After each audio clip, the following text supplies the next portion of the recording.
срекни, таму ќе сме со Бог ние пресрекни.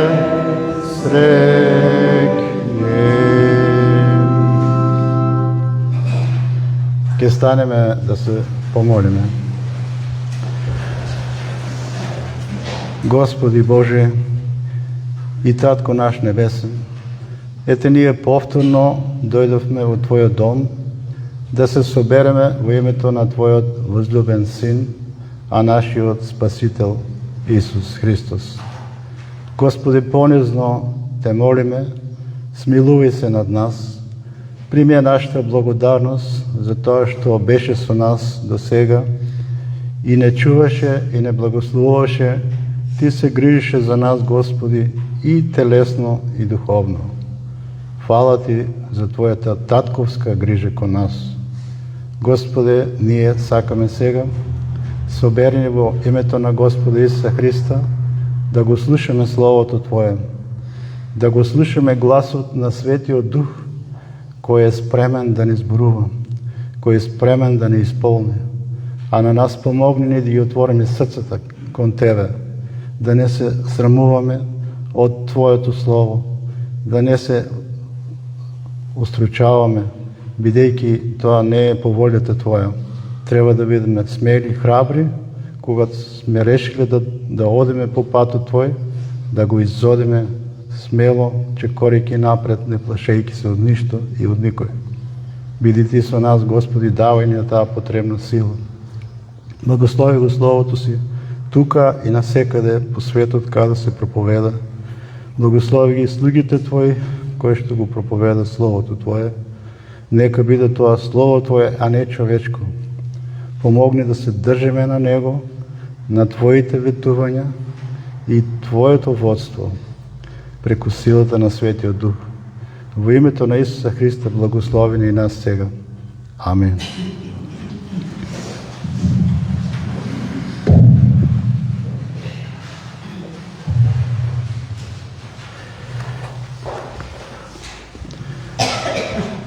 За ова богослужба го имам текстот од Словото Божие, послание до Галатјаните 5 глава од 1 до 6 стих.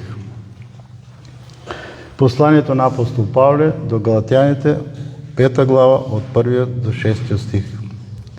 Стоите во слободата со која Христос не ослободи и не се подавајте пак под робски јарем. Еве јас, Павле, ви велам, ако се обрезувате, Христос ништо нема да ви помогне. А му сведочам пак на секој човек што се обрезува, дека тој е должен да го почитува целиот закон. Вие што посакавте да се оправдувате со законот, го изгубивте Христос, отпаднавте од благодатта. А ние се надеваме и очекуваме оправдание од верата преку Духот. Зашто во Христос Исус ниту обрезанието има сила, ниту необрезанието, туку верата која действува преку љубовта. Тоа ќе биде текстот за кого ќе размислуваме оваа богослужба и ќе се задржаме посебно на 5 и на 6 стих. Сега предлагам да испееме втората песна, предвидена за оваа богослужба, песната број 32. Песната број 32, која вели: О душе свет животворен, ти дојди од небо, со силна љубов стопли ги студените срца, студените срца, студените срца, со силна љубов стопли ги студените срца.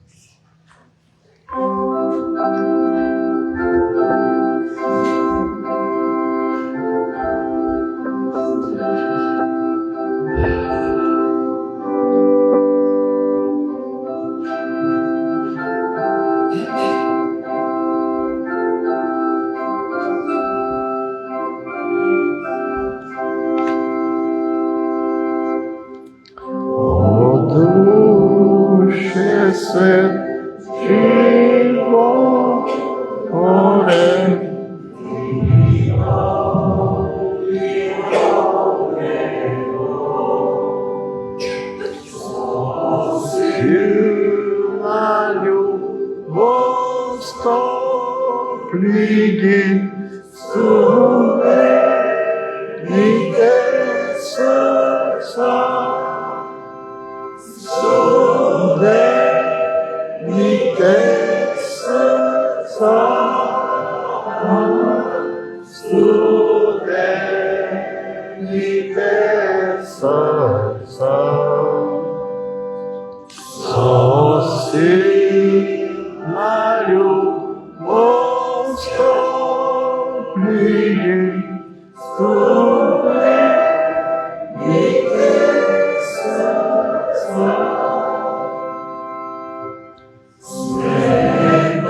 вини се често заносни и одни сме заробени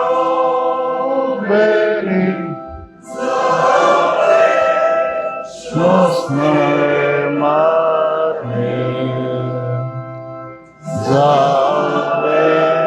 вечност немарни за вечност немарни и одни сме заробени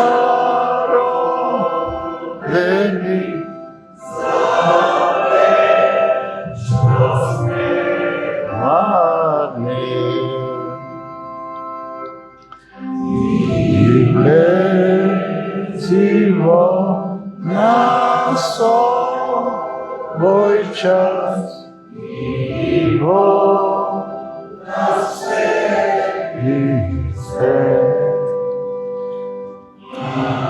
Бога песни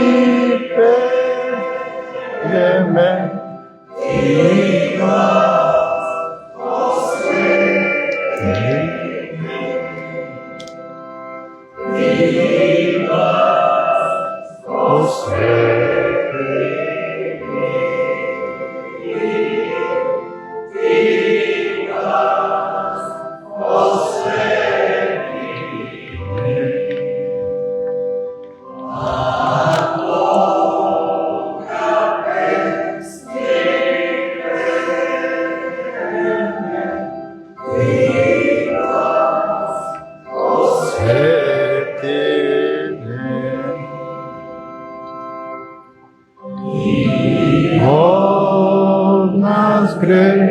Ти очисти сърца обнови и умът наш обрави се со мудрост просвети.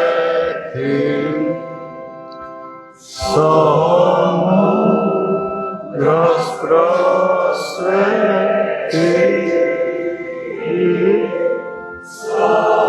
мудрост просвети, и умот наш ограничен со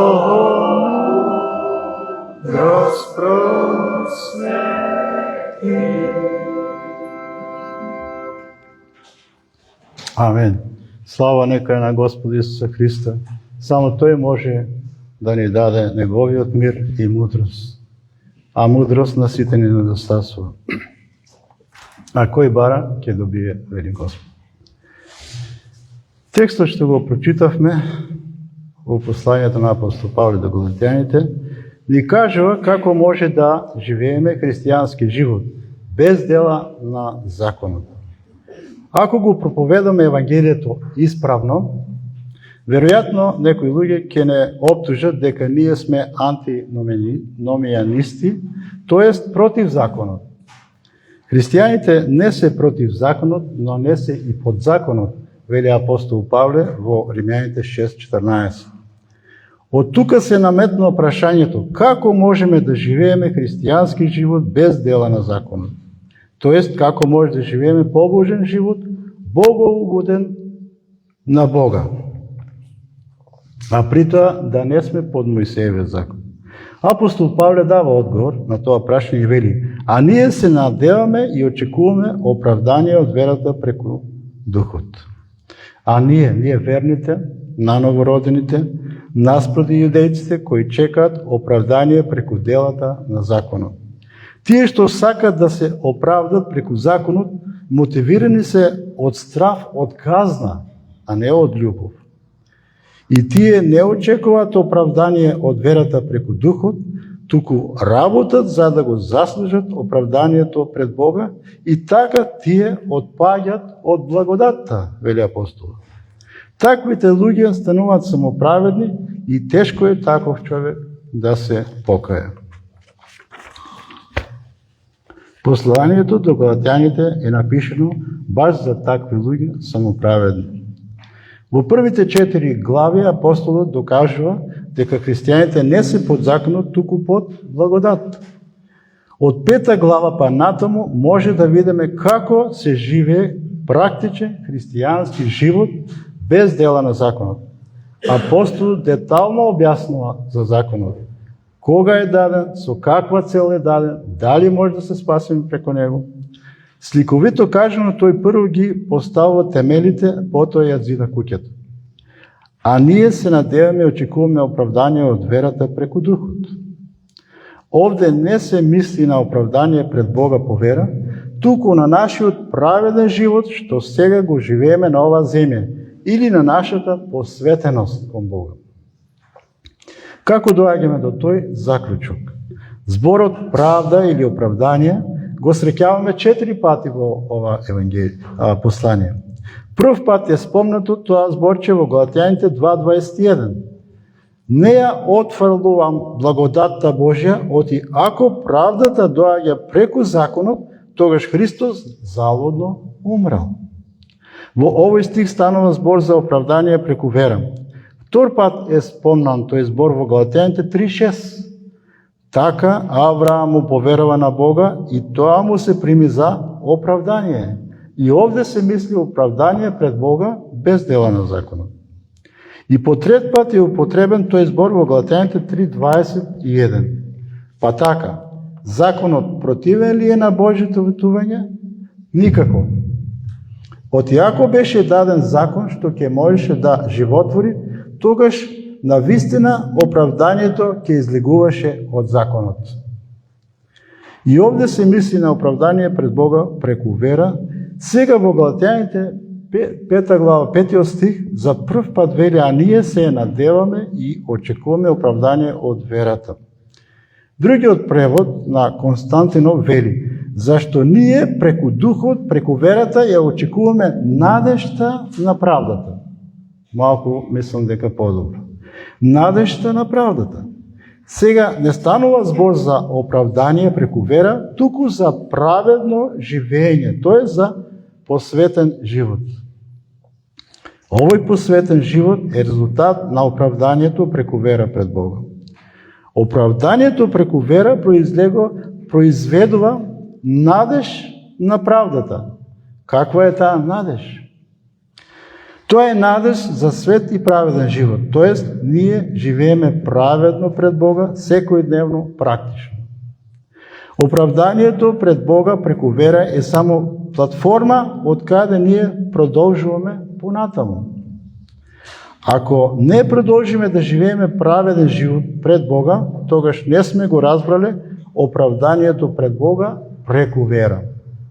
Оправданието преку вера произведува во нас практична побожност во нашиот живот. Ќе правиме разлика во нашиот живот кој бил без Бога и сега со Бога. Ќе се срамиме од нашиот живот пред нашето обраќање.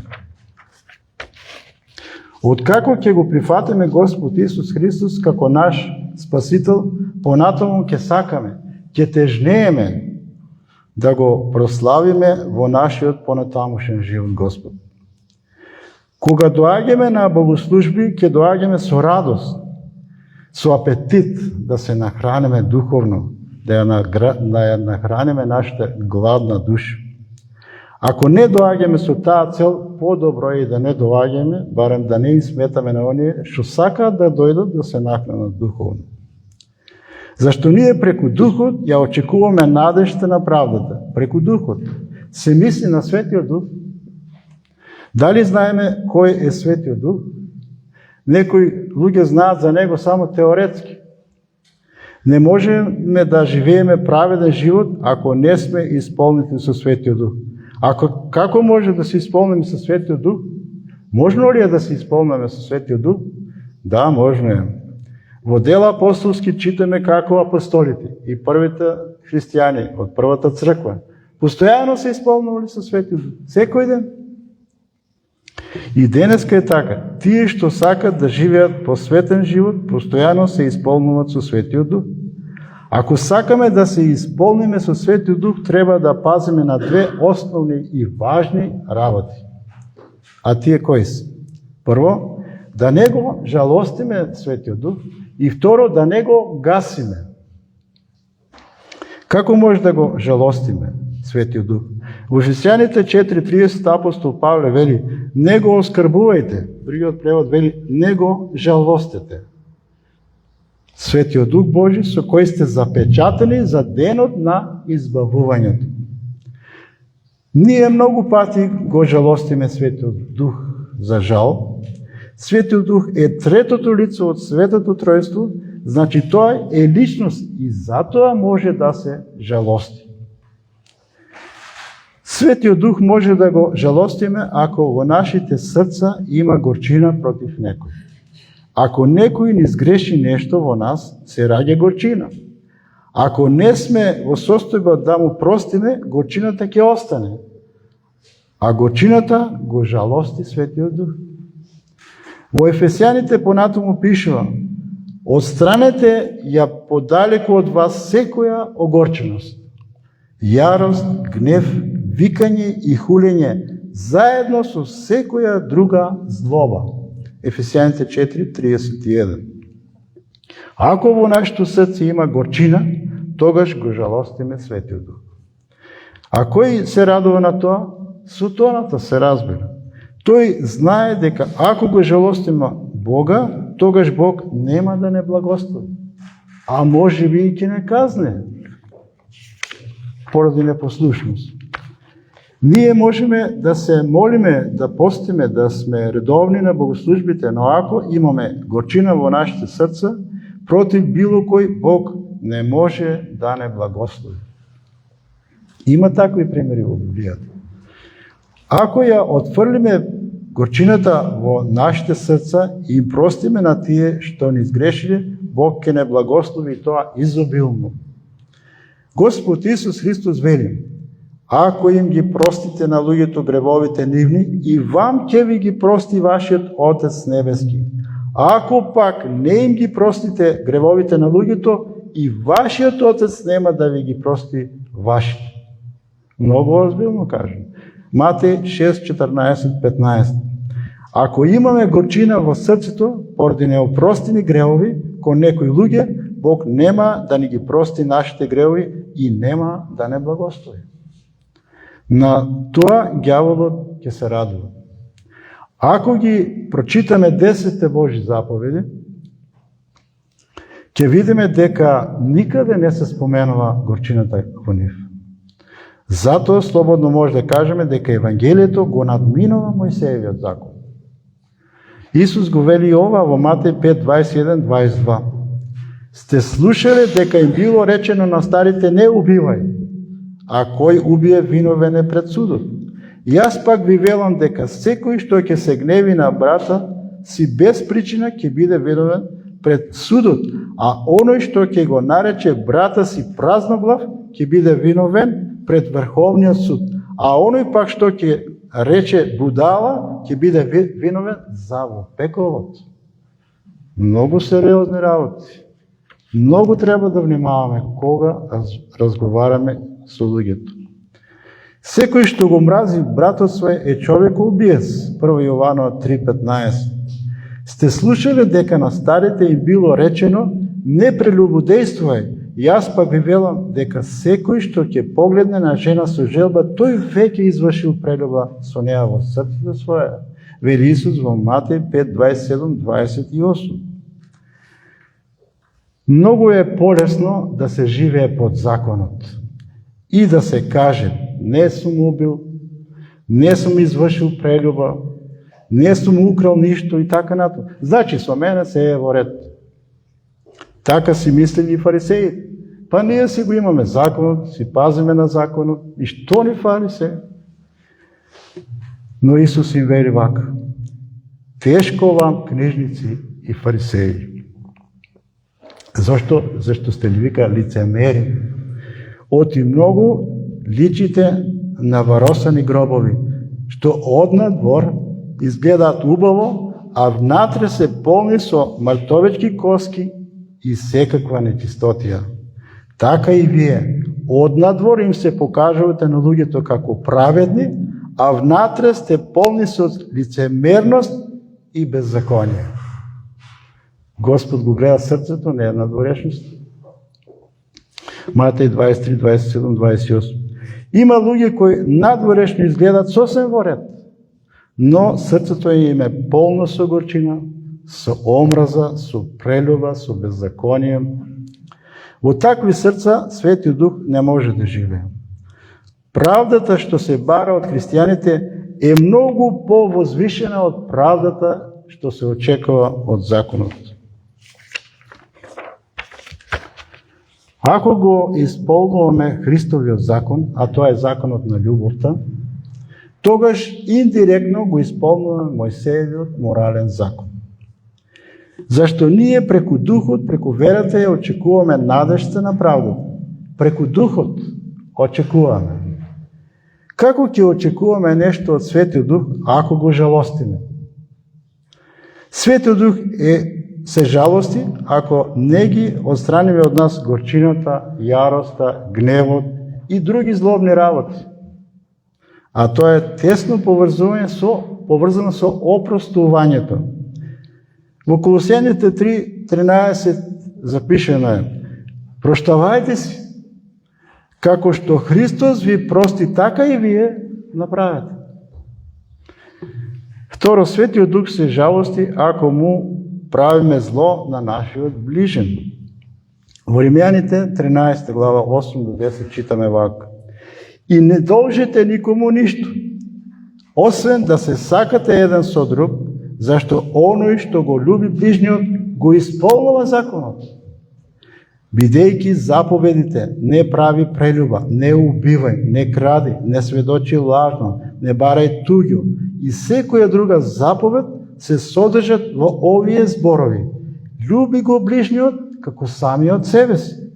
Љубовта не му прави зло на ближниот и така љубовта е исполнување на законот. Кратко и јасно кажено. Љубовта е исполнување на законот. Љубовта не му прави зло на ближниот, нити помислува да му прави. Ако не е така, тогаш го жалостиме Светиот Дух. Ако не го исполнуваме законот на љубовта, тогаш го кршиме и законот Христов и Мојсеевиот закон. Секој што му прави зло на ближниот, го жалости Светиот Дух. Една работа е да знаеме дека ни се опростени гревовите, а друга е да го исполнуваме законот Христов. Некој може да праша: како ќе живееме христијански живот ако не сме под Мојсеевиот закон? Како може да живееме свет и праведен живот? Зарем тоа не води во грев? Штом не сме под Мојсеевиот закон, значи може да се живееме како сакаме. Ако некој мисли дека апостол Павле учи нешто такво, тогаш тој човек многу се излажал себе си. Во посланието на апостол Павле не може да најдеме ни трошка учење од живење во грев. Од нас, христијаните, ни е дадено Евангелието, на нас ни е дадено Евангелието како правило за живење свет живот. Трето, Светиот Дух е оној што ќе не води во свет живот, а не законот. Ако немаме поверење во Светиот Дух, тогаш го жалостиме. На Светиот Дух не му е потребна помошта од законот, он е доволно силен и способен, а ние не треба да се сомневаме во неговата моќ, за да не води така како што треба. Он може да ни даде победа над гревот без помошта од законот. Ако го фрлиме законот во посветувањето, тогаш тоа е знак дека се сомневаме во Светиот Дух и во неговата моќ да не води сам. Прашање е дали ние веруваме воопшто во Светиот Дух? Не може Светиот Дух да не води ако ние не веруваме во Него. Во Прво Солоњањето, 5 глава 19 стих вели, кажано како заповед, не гаснете го духот. Не го гаснете духот. Како може да го гаснеме духот?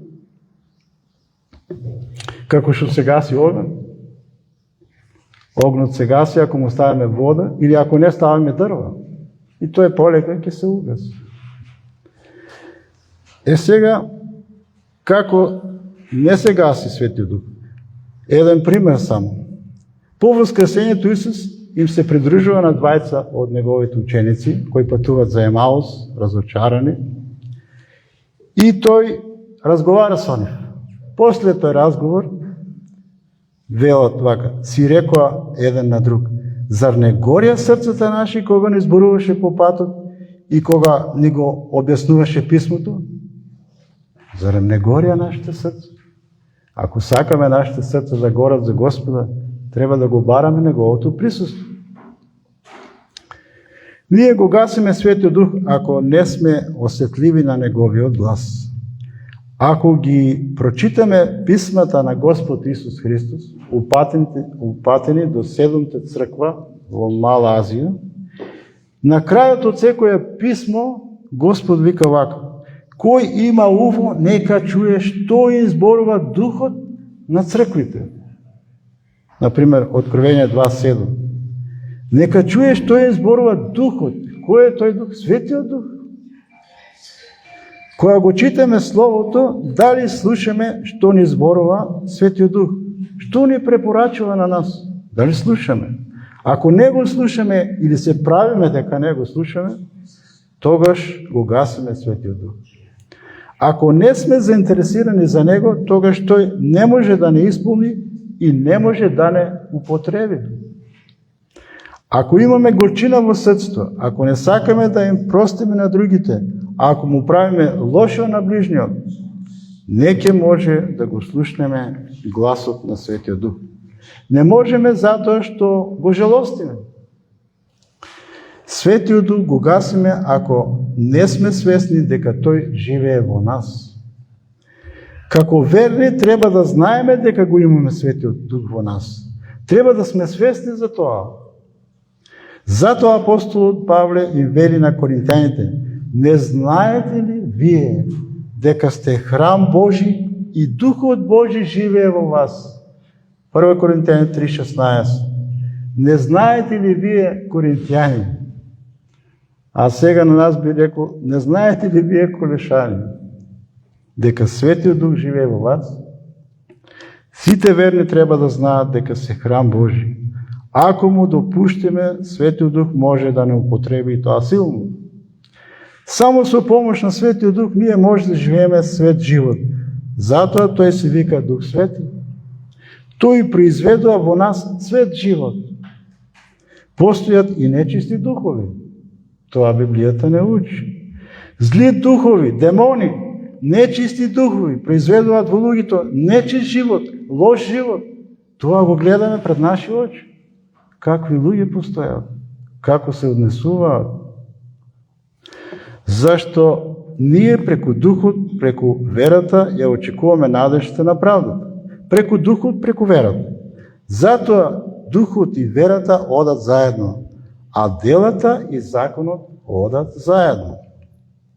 Апостолот ги прашува галатјаните: само ова сакам да го узнам од вас. Преку делата по законот ли го добивте Духот или преку послушноста во верата? Галатјаните 3:2.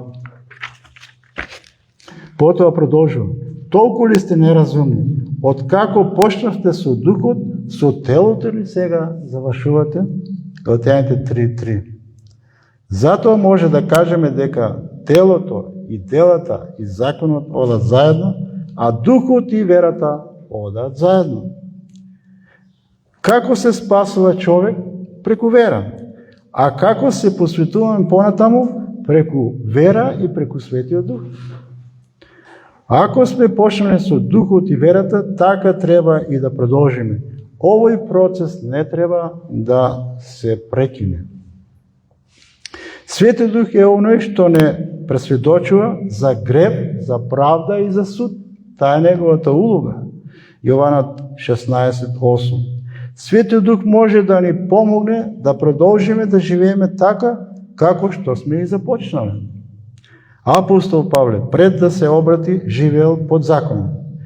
Го изучувал законот од младоста своја. Живеел строго по законот. Неговиот живот според законот бил непорочен, без мана, се фали во Филипјаните 3:6, но кога бил пресведочен од Светиот Дух, се видел себе си како црн грешник. Светиот Дух ни ги отвара духовните очи за да се видиме какви сме. Неговата улога е да не пресведочи дека сме грешни и да сватиме дека ни треба спасител. Ако не го сватиме тоа, тогаш не може ни да се обратиме. На своите ученици Исус им вели: јас ќе го помолам Отецот и Он ќе ви даде друг утешител за да биде со вас до века. Јована 14:16. И подоле вели: и во вас ќе биде. Ако сме Христови ученици, тогаш и ние го имаме Светиот Дух во нас. Он е замена за Господ Исус Христос на земјата. Ако е Светиот Дух со нас, тогаш не ни треба друг. Со Него го започнуваме новиот духовен живот на оваа земја, со Него треба и да продолжиме и да завршиме. А утешителот пак Духот Свети, кога што Отецот ќе го испрати во моје име, Он ќе ве научи на се и ќе ве наполни на се што сум ви зборувал. Јована 14:26. Во Јована 16:13 вели: ќе ве упати во секоја вистина и ќе ви ја каже иднината. Кој ќе биде со нас и во нас? Кој ќе не подсетува на Христовите зборови? Кој ќе не упати во секоја вистина? Кој ќе не каже иднината? Светиот Дух. Дали Мојсей тоа може да го направи? Не. Светиот Дух е тој. Тој е замена за Господ Исус Христос на земјата, за верните додека не дојде Исус повторно. Зашто ние преку Духот, преку верата ја очекуваме надежта на правдата. Преку Духот и преку верата. Светиот Дух во нас раѓа вера. Вера во Господ Исус Христос. Колку повеќе сме исполнети со Светиот Дух, толку посилна ќе биде нашата вера. Кога го гасиме Духот, нашата вера ослабува. Секој христијанин треба да знае дали има вера, а предмет на нашата вера е Христос. Нашиот поглед треба постојано да е насочен кон Него. Бог не сака да се сомневаме во нашето спасение, кое е на темел на Христовата жртва.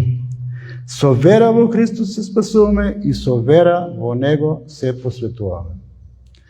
Како што ни е кажано во Колосјаните 2:6-7.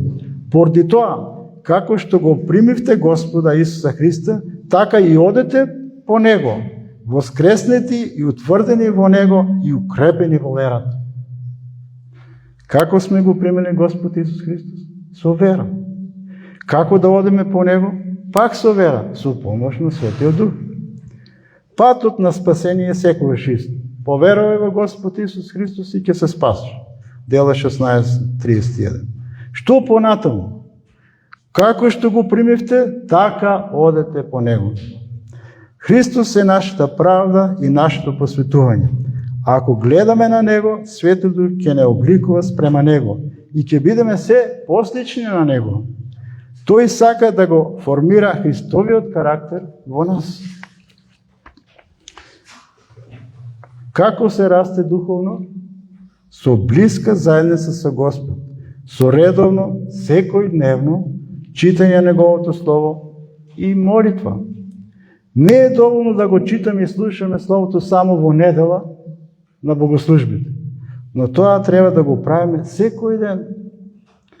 Како што има блиска комуникација меѓу децата и родителите, така треба да има блиска врска и на верните со нивниот небесен татко.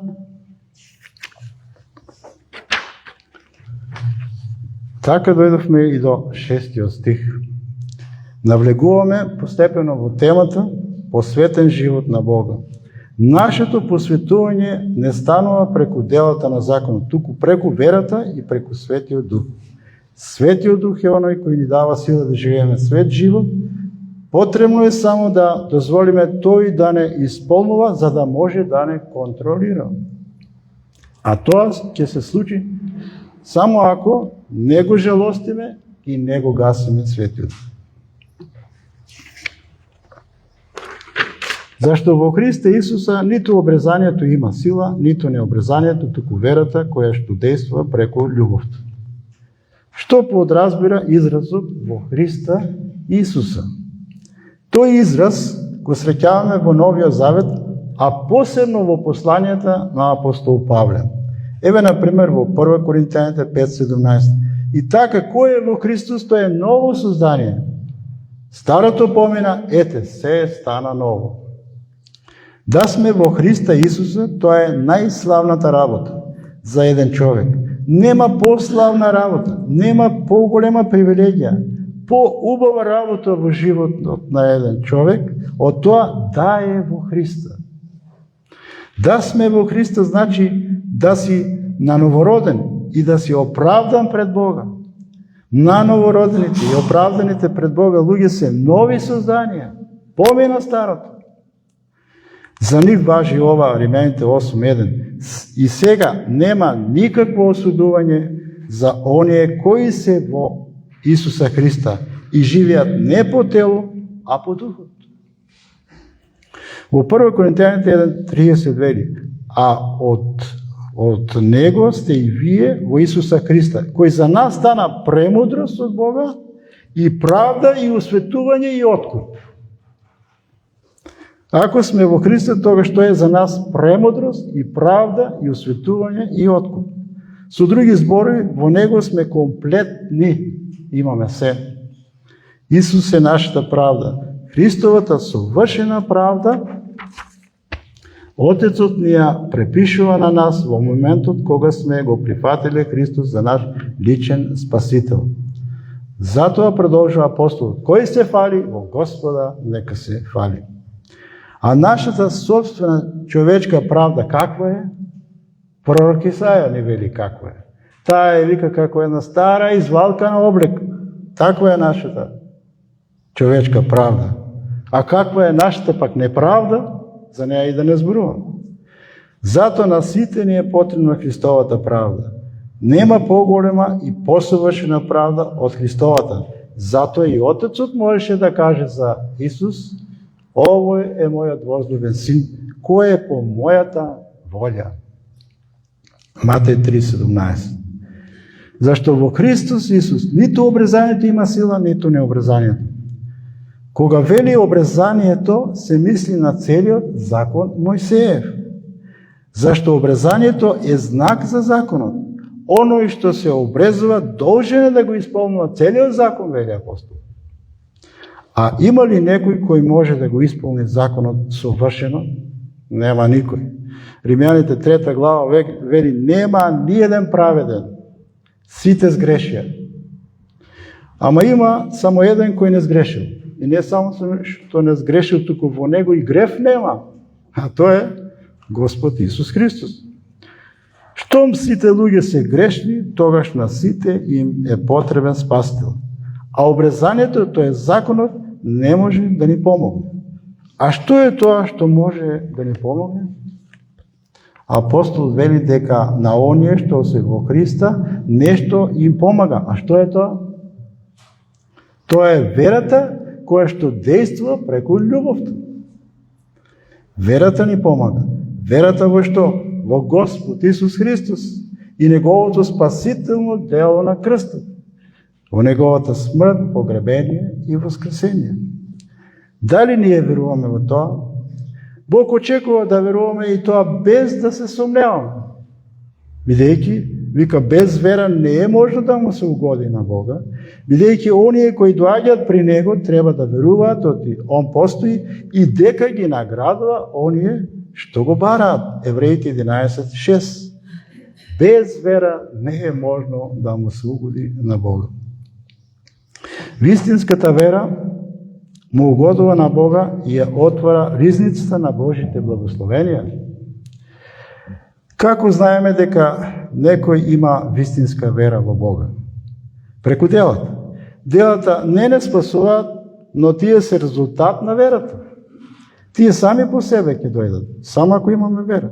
Ако некој не покажува никакви знаци, никакви дела што Бог ги очекува, тогаш таа вера каква е? Мртва, ѓаволска. Апостол Јаков увели тоа во Јаков 2 глава 14-26. Вистинската вера е делотворна, активна и она работи преку љубовта. За каква љубов станува збор тука? Станува збор за љубов према Бога и према ближни. Тоа е правата и првата и најголемата заповед. Таквата љубов е исполнување на законот.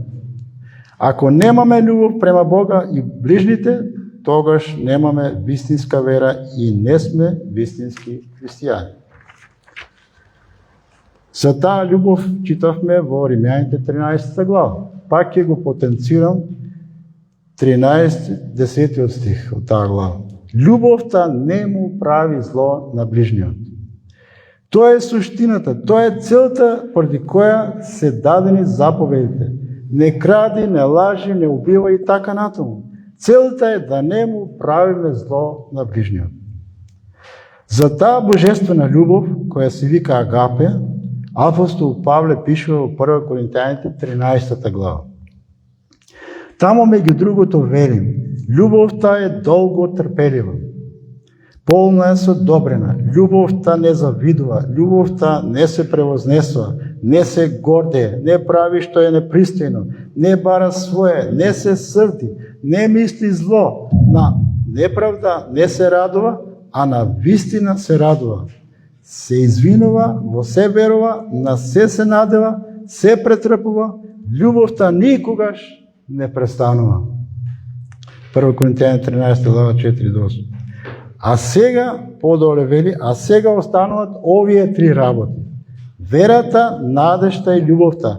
Најголема меѓу нив е љубовта.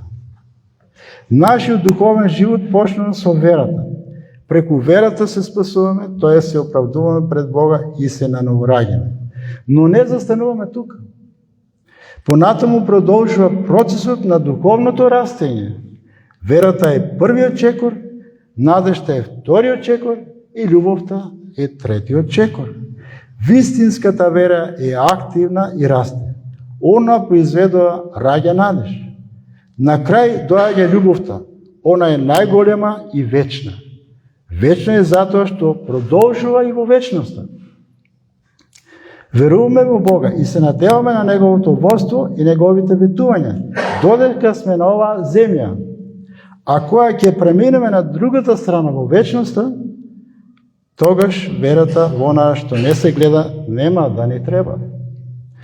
Затоа што сега гледам како во гледало, а тогаш лице во лице. Сега знам нешто, а тогаш ќе знам како што сум познат. 1 Коринтијани 13:12. До тогаш треба да се стрпиме. Нека ни даде Господ сила за тоа. Амин. Ке станеме да му благодариме на Бога. Фала ти, Господи, фала ти за сите тие Твои напомени, за сето Твое Слово, кое го упатуваш кон нас, верните. Ти не сакаш, Господи, ние да стоиме во место, туку сакаш да напредуваме, да одеме напред.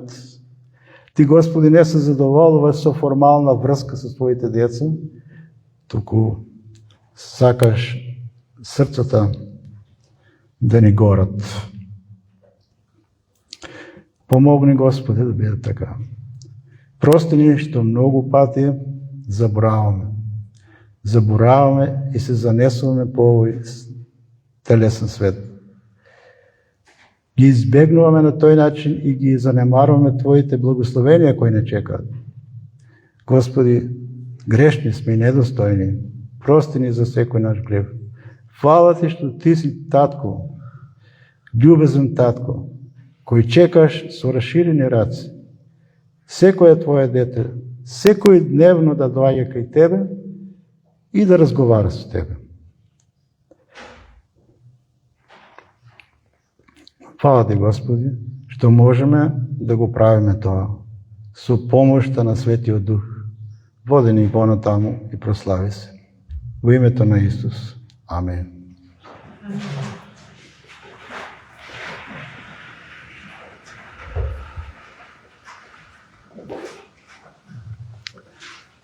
Последната песна за ова богослужба е песната број 154. Песната број 154. Лице в лице ќе го сретнам, Исус Христос на небо. Ќе го гледам јас со воскит, тој што умре за мене. Лицето ќе го гледам, таму горе в небото. Ќе го гледам славата му, ќе го гледам во лице. Целата песна.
Sopra sto me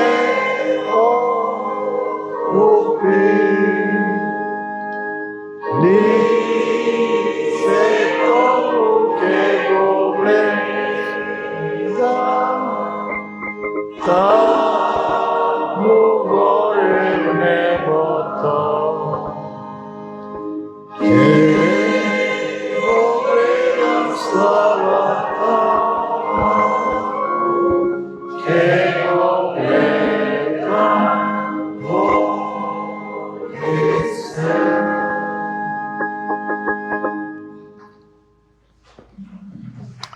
Слава на Бога. Сега има ли деца за стихче?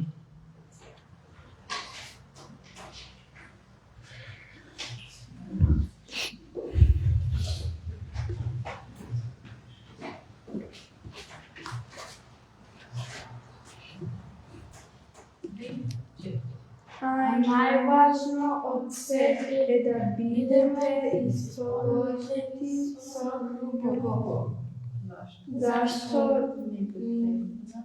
милосердната љубов разумна совршена заедница. Колосјаните 3:14. Браво, фала на децата. Убаво стихче. Ова богослужба е при крај. Ако има некои информации, брат Ѓорѓе? Среда во 7, недела. Да, среда во 7 и во недела во исто време. Службата е завршена. Ви посакувам Божи благослов.